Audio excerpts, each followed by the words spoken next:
वजीर आजम शहबाज शरीफ सुबह सवेरे इस्लामाबाद में रावल चौक फ्लाईओवर पर जारी तामीराती काम का जायजा लेने पहुंच गए।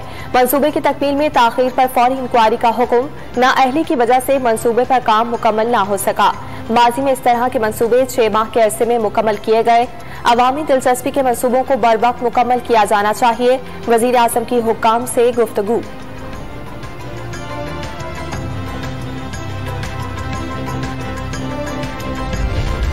हमजा शहबाज या परवेज इलाही, पंजाब का वजीर आला कौन होगा, फैसला आज होगा।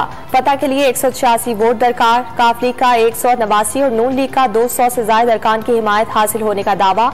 नाराज अरकान हार जीत में अहमियत इख्तियार कर गए। डिप्टी स्पीकर दोस्त मोहम्मद मजारी इलेक्शन कराएंगे।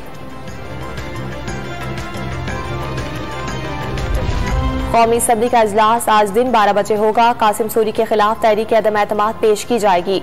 स्पीकर कौमी असम्बली की हलफ बर्दारी भी एजेंडे में शामिल। पीपल्स पार्टी के रहनुमा राजा परवेज अशरफ स्पीकर के ओहदे का हलफ उठाएंगे। इजलास की सदारत लीगी रहनुमा अयाज सादिक करेंगे।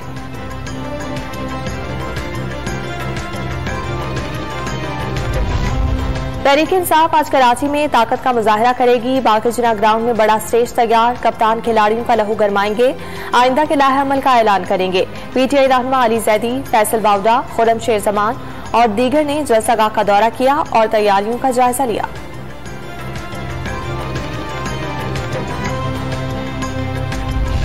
पीटीआई हुकूमत के खात्मे पर जालों का जश्न निजात। कराची के इलाके क्लिफ्टन 3 तलवार पर जलसा। इमरान खान नया झूठ बोलने कराची आ रहे हैं। लोग पूछेंगे इमरान खान ने 3.5 साल में कराची के लिए क्या किया। वजीर आला सिंध का खिताब।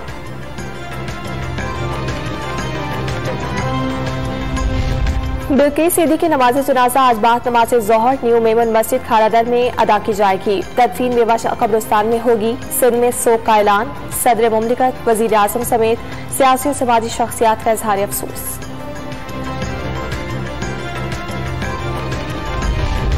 पेट्रोलियम मसनूआत की कीमतें बरकरार। ओगरा की तरफ से निर्ख 51 रुपये लीटर तक बढ़ाने की समरी मुस्तरद। वजीर आजम का अवाम की रिलीफ के लिए इकदाम जारी रखने का ऐलान।